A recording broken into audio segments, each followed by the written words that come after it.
So what is the basic philosophies of Gestalt psychology and Gestalt psychotherapy? And we'll see that in the book. It's very much how you experience yourself, how you make contact in the world. How do you organize the world to survive, to maintain contact? Okay? And that contact tells you a lot, and the consciousness of what's happening in the moment is really the effort in Gestalt therapy to experience life. What is the life like right now? And then finding out what interferes with you experiencing your life right now. What in the past is standing in your way? What in your life, what in your behavior is standing in the way of you experiencing your life now? And we know all about that. As important as it is in knowing what is, it's interesting to also know what is not. When we grow up, we learn a lot more of what is not. And now we're getting into what is.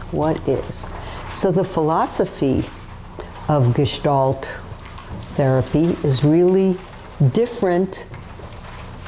The techniques are to support that philosophy. So when we say, what are you experiencing now? We're asking you, what is happening right now? And if there's something very dramatic that you don't notice, what stops you from noticing something obvious? So one of the films about Fritz is called It's All the Obvious. It's all the obvious. And sometimes things are so complicated that the most obvious thing just slips right by. Child rearing. Doctors tell mothers all kinds of information. Well, for many, many years, mothers knew by the cry of the child. Was it a cry of hunger or a cry for attention? Suddenly they had a sense of it. Then they came up, you feed them on a schedule. We went through that. Some of you are survivors of that. And you cried and cried, but it wasn't your time for feeding. I think it's terrible, but anyway, that's my opinion.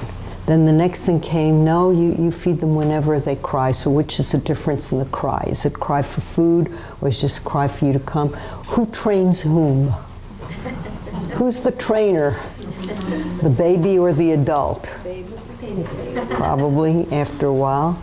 And that's why the schedule came in. Who's in control? For a child, when it's hungry, waiting is like eternity. When they're uncomfortable, they're hungry, or discomforted, or in pain, it's difficult. And they already get into their little bodies and their psyches that it won't be met. Somehow, the need. And then they start doing things, either up the ante, howling, or opposite, silence. They don't do anything. And that starts to mold how we deal with our life.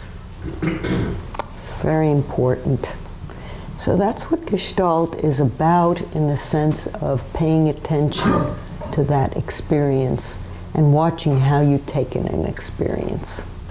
Okay, so we do a little name release here. Melba, would you take care? Thank you. Take care of Melba. Yes, glasses. Okay. Okay, come sit down here. So the beginning included some humor. You're also serious at this point. So I also noticed you wearing a turtleneck with hearts on it. Yeah. Was that on purpose today? No, I packed at 2:30 on Sunday to leave for 3. It was just whatever I pulled out of my closet type of thing. That's what came with you. This is what came with me. So it was not a predestined moment, this moment, to wear a heart turtleneck as you came to the center of the room? No, but it's fitting. It's fitting. How's it fitting? My heart is where I hold all my stuff, and it hurts at times. Did you all get the beginning?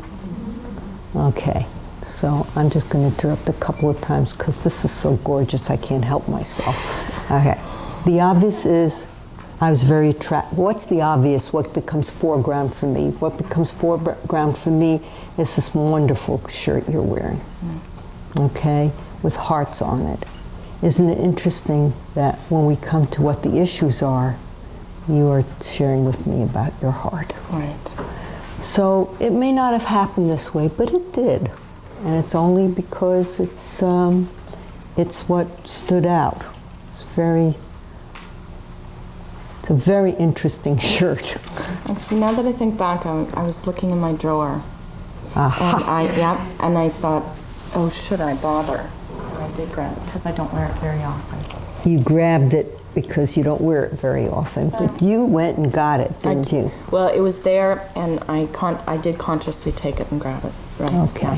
Well, I was grabbing everything else. Right, so it wasn't like accidental. There was some awareness. Yes. Yeah. All right, okay. Tell me more about your heart, Melba. Well, it's mine. It is yours, yes. It's mine. Yes. And since I was a teenager, I get pains in my chest. Mm-hmm. I have a slight heart murmur, but that's not the reasons for the pain from, my doctor says. And, I know that when something bothers me, my whole chest gets very hot.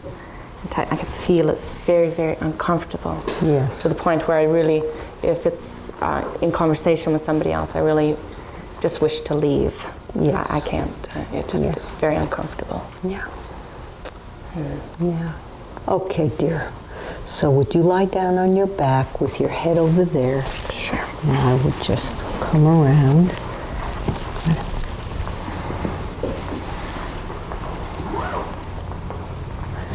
So it seemed like a casual conversation, yes?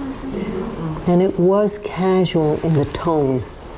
Melba, I was talking and listening to Melba. However, what she said, many things she said to me were quite significant. And I'm struck by them, and I just have them there. I haven't made anything out of them. I haven't concluded anything. It's just they're there. But it's a certain pattern. Now, let's see. Okay. So we're going to start with the first touch, as you have been practicing in your practice groups. And so Melba's spoken to me, but I haven't gotten to know her through my touch. Okay, so we're going to do that for a moment.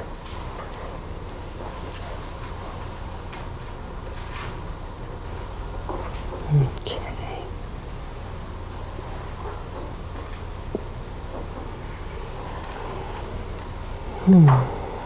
Okay, now I'm going to go down to your feet, Melba.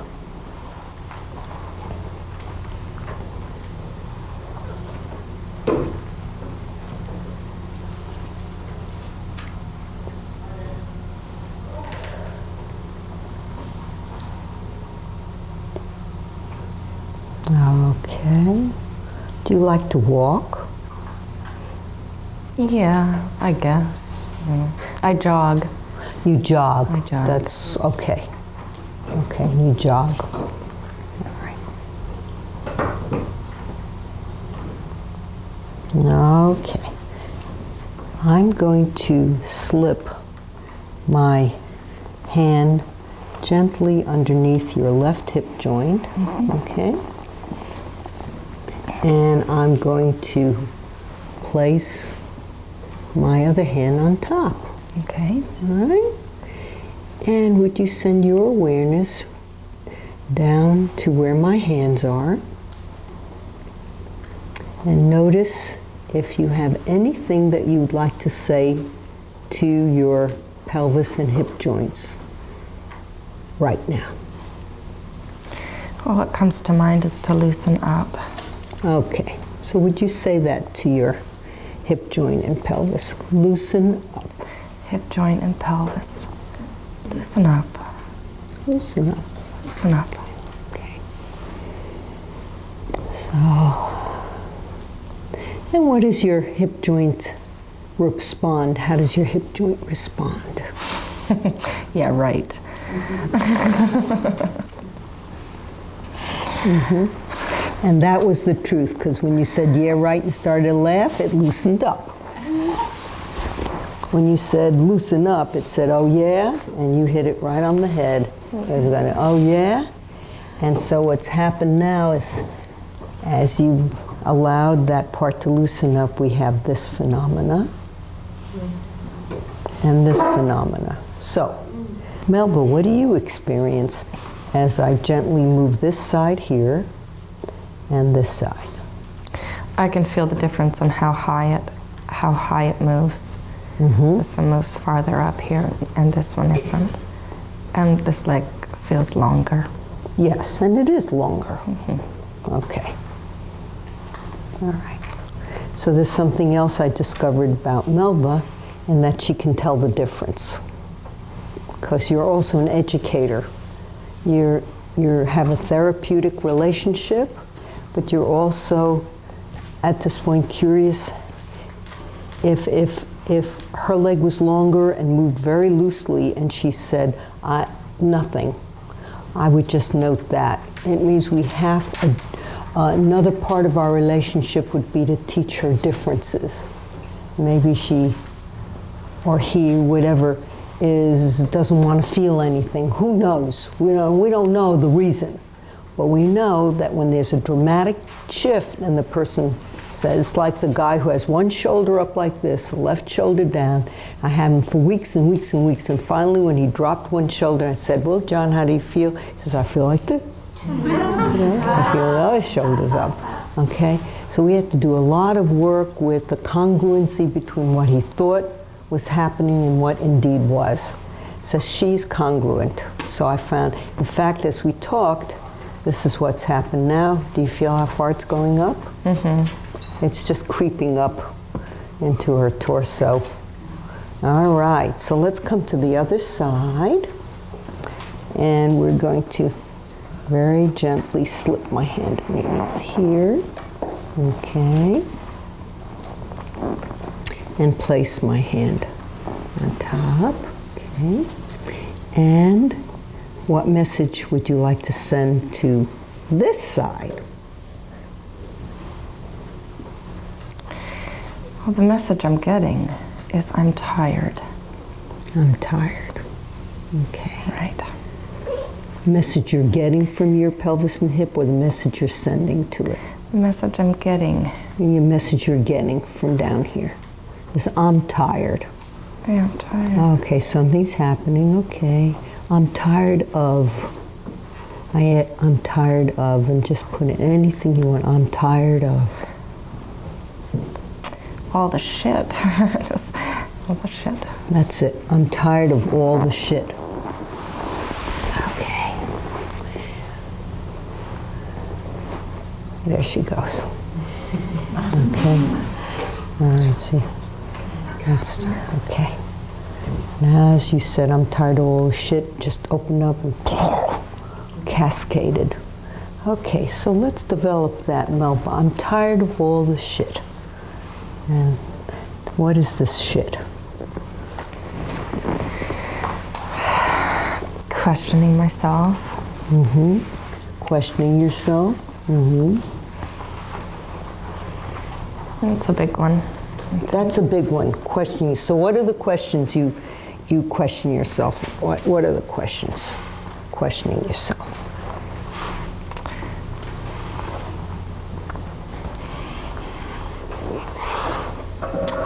Okay. So just let that come through. Just fine. Yeah.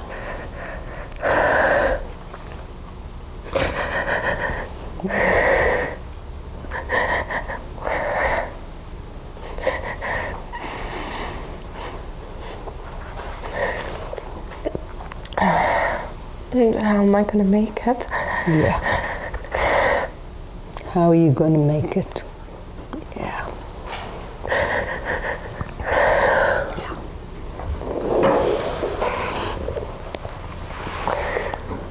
It's real scary survival stuff. How am I going to make it? Yeah, just stay with that, but don't worry about it. How am I going to make it? Yeah. You know, I'm scared. Yeah, you are. Yes, you are scared. Yes, you are scared.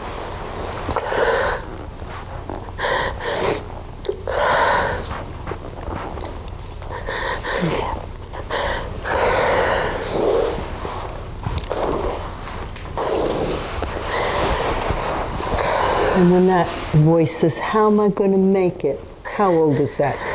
How old is that voice that says, how am I going to make it? How am I going to make it? 7.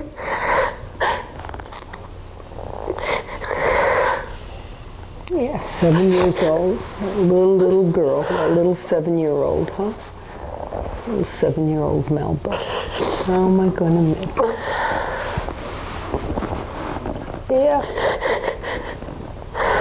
And she's pretty scared. Yeah.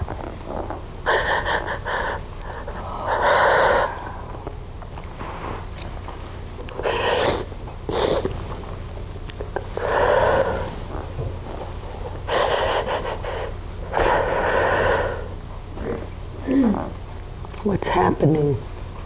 How'd she get so scared? What happened? Mommy's gone. Mommy's gone. Mm-hmm. She's sick. She's sick. She's gonna die, I think. You think she's gonna die, little one? Yeah. So. Yeah. You think Mommy's gonna die? She's sick and she's gone. She's not home, and you think she's gonna die, right? Yeah. Yeah. And who's there with you when she's gone, Melba? Dad. Your dad is there. Does he say anything to you about what's happening? I don't know. You don't know. What do you imagine he says to you? He doesn't know. He doesn't know. He doesn't know. He doesn't know what's happening either. So he can't tell this little girl what's happening. What? No. What? That was funny, huh? Yeah. Yeah. He doesn't know, so how can he tell you anything, huh? He doesn't know. Yeah.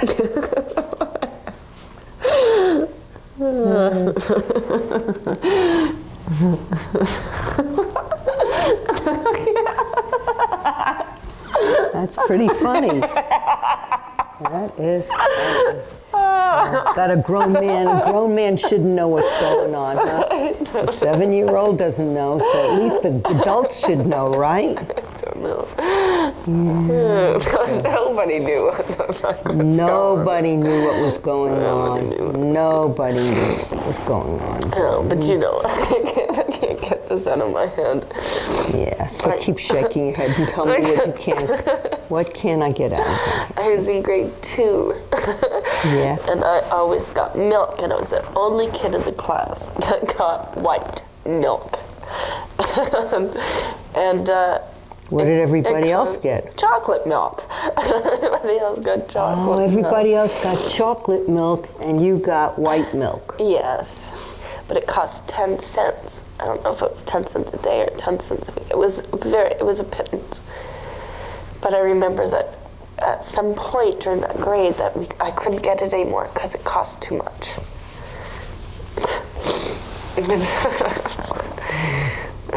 Yeah. So when you were a little girl and everybody's having milk, chocolate milk, you were having white milk, you couldn't get any more white milk, which meant you couldn't get any milk at all? That's right. Uh-huh. Yeah. So there was a reason you were getting white milk. I don't know if it was just a health concern or if it was cheaper, but I remember I was the only kid in class that got it. Everybody knew whose milk mine was, you know. Everybody knew that the white milk was Melba.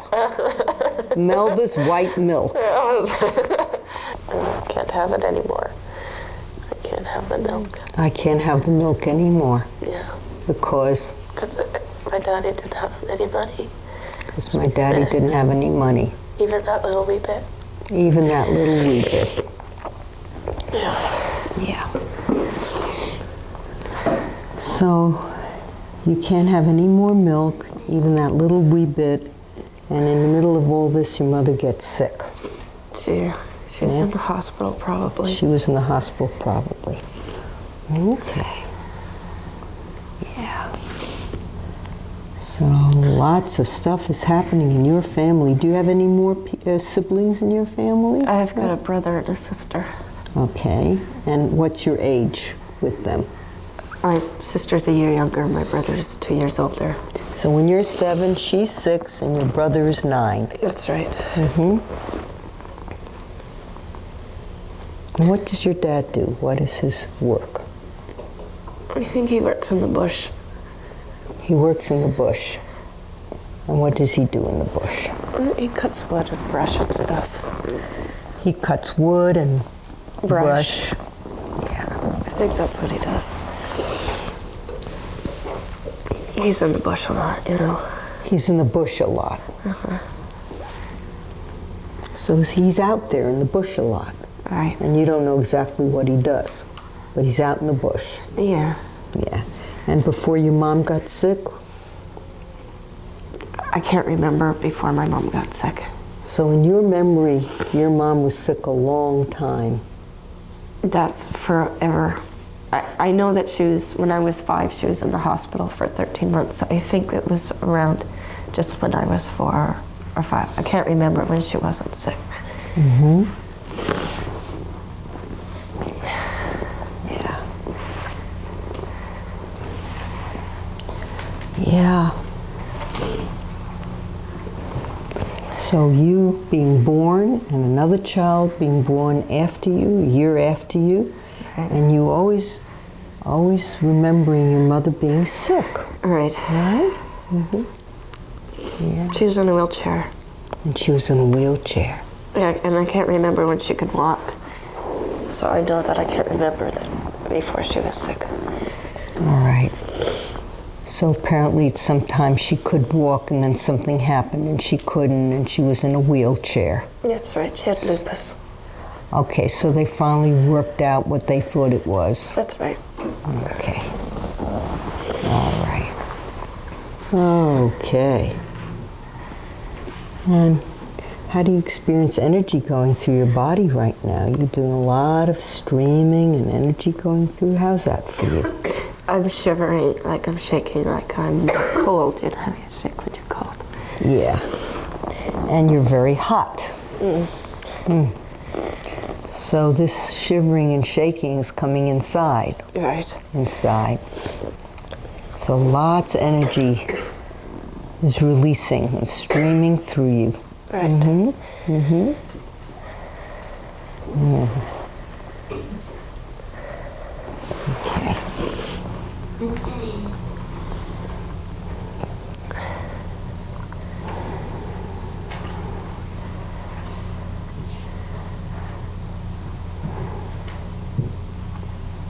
How do you experience my hands on the soles of your feet? I feel soothing. I feel like I'm relaxing a little bit. Mm-hmm. At least my bottom. Yeah, at least the bottom here. Right. Yeah. If you would like to put your feet on the table, you may. You may have your legs and feet in any way you want, okay? I think I'm okay. You like, it's okay like okay. this? I think so, yeah. Yeah? Well, if you want to change, you can. Okay. All right? Maybe I will. Okay. My knees can support myself. Your knees can what? Support each other. Your knees can support each other. Okay, your knees can support each other. Right.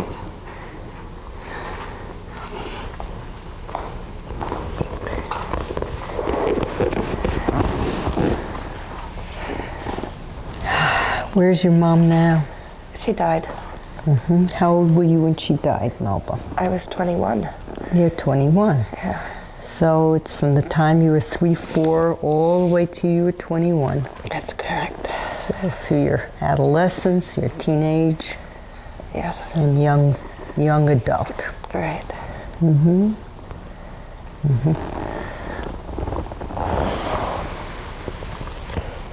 So is there anything that you want to say to your mom today? You'd like to say to your mother today?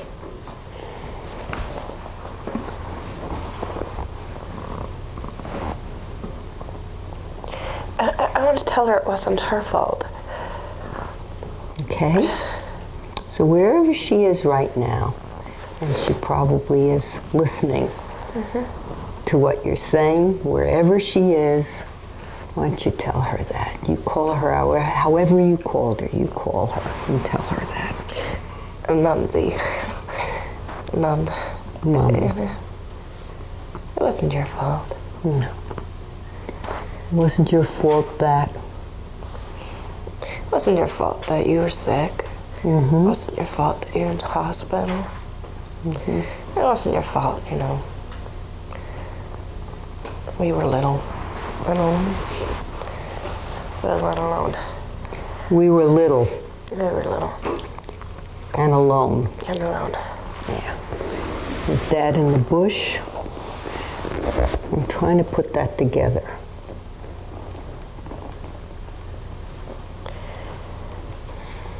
Your dad's in the bush. Dad's working. Dad is working. So who stayed home with you, little tykes? I used to have a grandpa till I was 5. And he died. I don't know, maybe nobody. My older brother. Your older brother. Probably. Your older brother staying with you and your younger sister, huh? In the summertime, we used to have to go to my aunt's. But in school, we would have been home. And your aunt is your father's sister or your mom's sister? My dad's sister. Your dad's sister. Wonderful woman. A wonderful A woman. wonderful woman, yeah. Yeah. And in the summer, you stayed with this wonderful woman And all her kids, yeah. and all her kids. Yeah. Did she have a lot of kids? She had 7 or 8. She had 7 or 8 kids, and then the 3 of you went off and stayed with the 7 or 8. Right. Right? Yeah. And those were good summers. Well, I don't know if they were good. Yeah, but my cousin was the same age as I am. I have good memories, and I don't know. I still felt alone. You know. I still felt alone. Yeah, you still felt alone, and you had a cousin about your age. My same age as me. Yeah. Were you kind of friends with her? Yeah. So she wasn't anyway a playmate, Yes. friend that you could be with. Yeah. Yeah, yeah. And how about this friend of yours in school?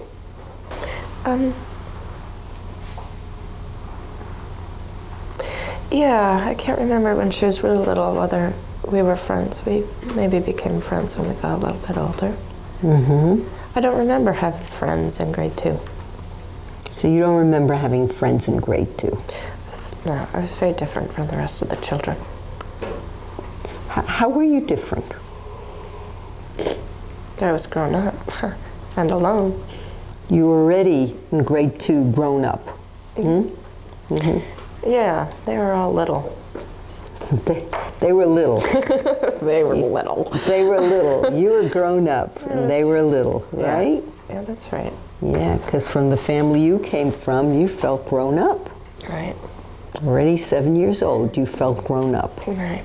Yeah, and they were little. Yeah. Didn't know anything. They didn't know anything about life, huh? Right.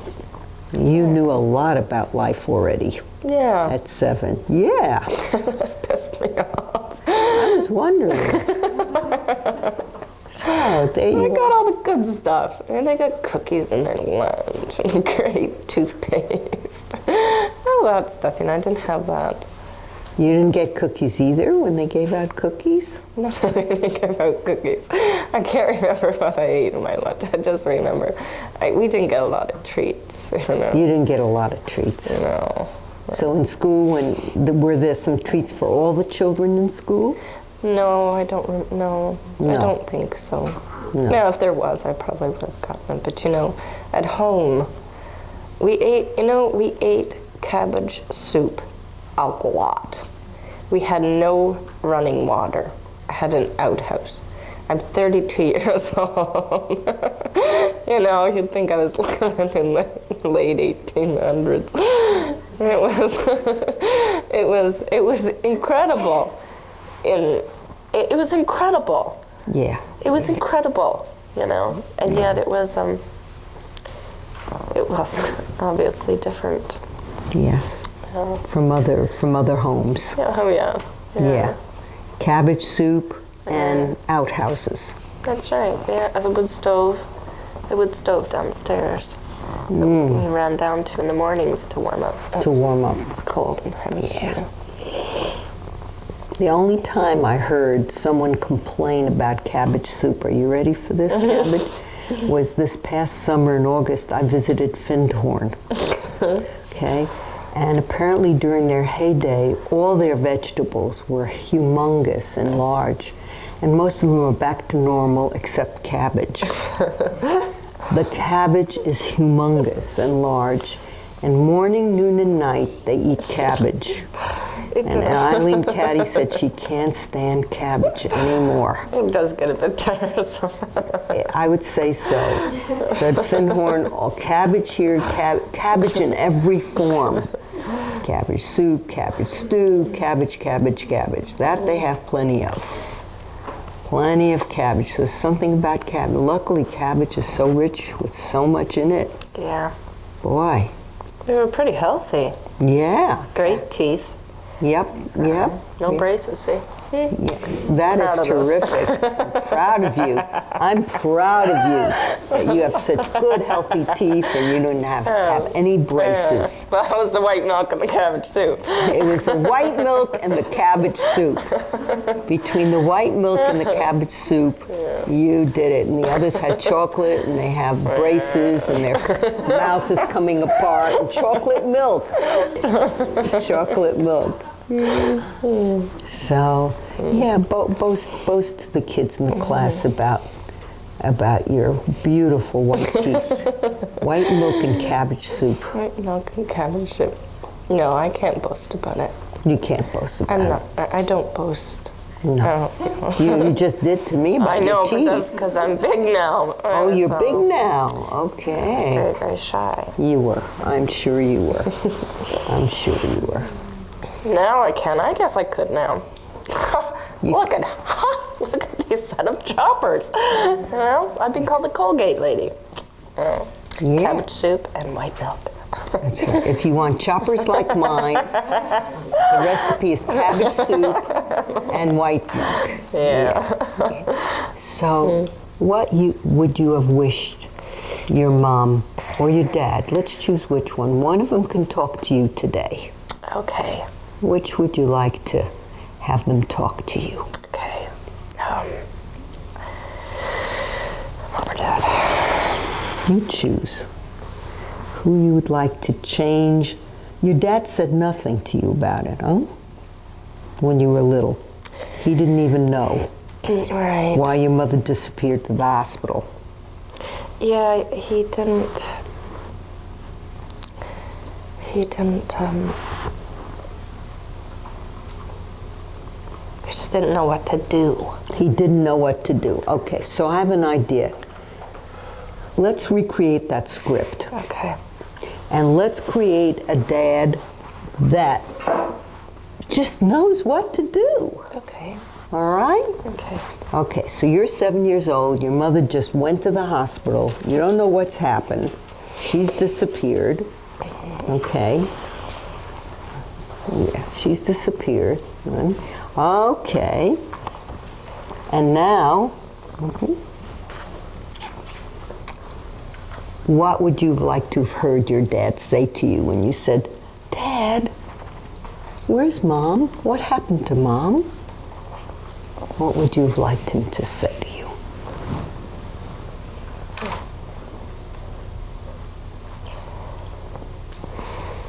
I think I would have liked him to tell me the truth.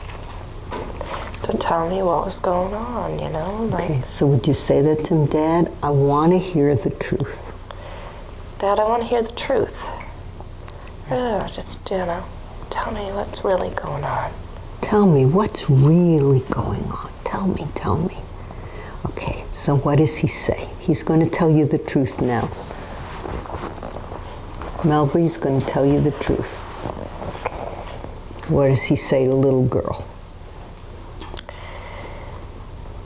He's still saying, I don't know. That's this one over here. Okay, this one doesn't know. Right. He just doesn't know. Doesn't know how to tell you. He doesn't know what's going on. He doesn't know. Okay. Now we're going to create a daddy that knows. Okay. Because you need a daddy that knows. Okay. We have enough of the daddy that doesn't know. Right. Right? Yeah. Pots full of the daddy that doesn't know. Okay. So what about this daddy that knows? What does he say to this little girl? Said, Melba, have a chair. Melba, have a chair. He would have called me Mepsy. He would have called you Mepsy. Yeah, Okay. Meps. Okay. Actually, Meps. you know what? Come here, Meps. Sit on my lap. Come here, Meps, sit on my lap. Yeah. Come here, Meps, sit on my lap. Okay. And then he would have cuddled me. Oh, he would cuddle you. Yeah. Now he's holding you and cuddling you. Yeah. Okay. And he grabs his finger and he touches my nose. He takes his finger and he taps your nose. Right. Mm-hmm. And what happens? He says, your mother's very sick. Yeah. He says, your mother's very sick. And we don't know what's going to happen. That's what he said. Mepsy, your mother's very sick and we don't know what's going to happen. But she's going to be in the hospital. And she's going to be in the hospital. And probably for a long time. And she's going to be in the hospital for a long time, Mepsy. She might be okay. We don't know that, huh? We don't know that. But we know, I'm telling you, she is in the hospital. That's what he can tell us. That's what I can tell you. That's, right? Yep. Right? She's in the hospital. So can you say to your dad, how am I going to make it?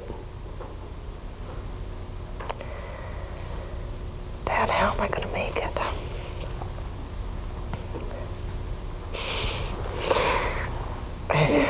He says, you just are. He says, you just are. You just are going to make it.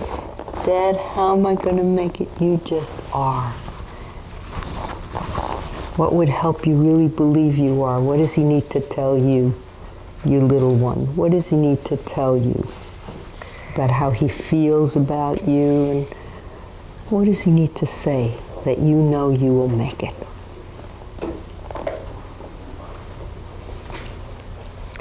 He needs to hug me. Yeah. So I want to hug you. Yeah. I want to hug you, A Melba. real hug. Big, big hug. A real hug. Big hug, yes. And, you know, and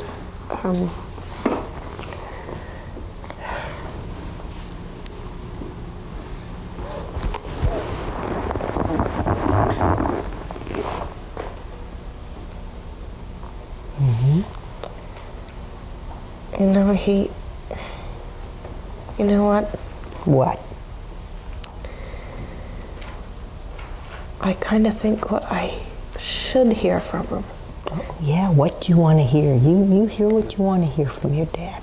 I don't want to hear that, though. But I think I should hear, I will take care of you. But what I want to hear is, we are survivors. Oh, right. That's what I want to hear. That's what you want to hear. That's very important. So would you say, we are survivors, Melba? We are survivors, Melba. And say that with your little young name, too. We are survivors. We are survivors, Mepsi. Mepsi, we are survivors. That's right. We are survivors.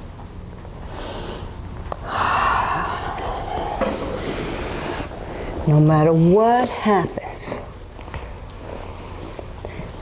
I'm here with you, and we are survivors. Yes. Yeah. And that's the way it is. Yes, we are survivors. So when you ask me, Daddy, what's going to happen? How am I going to make it? He says, we are survivors, Melba. Yeah. We're going to make it. We're survivors. Yeah. We always have been, we are, and we will be survivors. Yeah.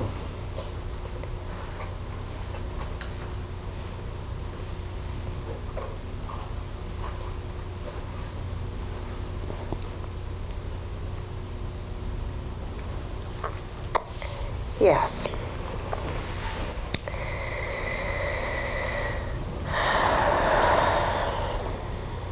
So can you tell that to your little girl? Your little girl. Mepsi. Mepsi. We are survivors, Mepsi. We are survivors. Yes, we are survivors. We will survive this. We will survive. We've survived this. We've survived cabbage and milk. We have survived. And we are survivors. We're survivors. We've survived. Yeah, we survived not knowing what's going to happen next. Mm-hmm. We'll just do it. We just are going to do it. We are going to do it. We are survivors. We are survivors. Yes. We are survivors. Yes. Now see how it feels to say, I am a survivor. I know how to survive. I'm not quite sure. You find the words. You'll know much better than me how to phrase that. I am a survivor. Okay. And I'm going to do it in my own way. I am a survivor, and I'm going to do it in my own way. Yeah. Mm-hmm. That's right. That's right. That's right. And your body says, yay, Melba. Mm-hmm. Yay, Melba. There's nothing blocking this. Yes. Everybody's saying, that's it. I'm a survivor, and I'm going to do it my own. Yep. Yep. Checking everything. Feet are saying yes. Feet. Ribs, yes. Check, check. Check, check, check. So very gently, slowly, in your own time. Yes. And you can look right into my eyes. Hello. Say, Ilana, I'm a survivor, and I'm doing it my own way. Ilana, I'm a survivor, and I'm doing it my own way. Yep. I'm doing it my own way. You certainly. You are doing it your own way. Yes, I am. You are a survivor, and you are doing it your own way. And so when your little kid gets scared, and she may, and she'll say, Melba, how are we going to make it? Melba, how are we going to make it? Talk to me. Stop whatever you're doing. Right. Deep breath. Travel right down to her and say, We are a survivor. we are survivors. And we're going to do it our own way. We're going to do it our own way. Yeah. She needs to hear that. She gets scared. She doesn't know. She starts to say, are we going to make it? Right. How am I going to make it? Right. And it's something you can't like push away. Okay, I'll take care of this right now. Right. Okay. Let her know that you know. Okay. Let her know that you know. Okay. Because you do know. Yes, I do. Yeah. So choose a side that feels comfortable for you. And roll over and then, okay. Take your time. Take your time.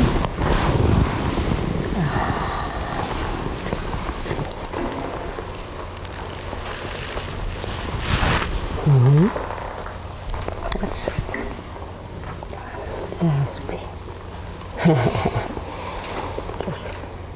Just find yourself sitting how you are sitting. Okay. Yeah. Okay. And in this place, which is different from lying, say the same thing to me. I am a survivor. Yes, and you I'm are. going to do it in my own way. And you're going to do it in your own way. Yeah. And it's very clear. Yeah. You are very clear. Yes. I am survivor, and I'm going to do it my own way. I am doing it my own way. Right. I don't experience you going to. I Right. experience you doing it in your own way. And I'm doing it in my own way. Yes. Exactly. I'm a survivor, and I'm doing it my own way. I'm a survivor, and I'm doing it my own way. Mm-hmm. Mm-hmm. Yes. I know. I know. And she knows you know. Yeah. She knows. Sometimes she forgets, but she knows you know. Okay, slowly come off the table onto your feet. Good. And just get the feeling of your feet on the floor. Mm-hmm.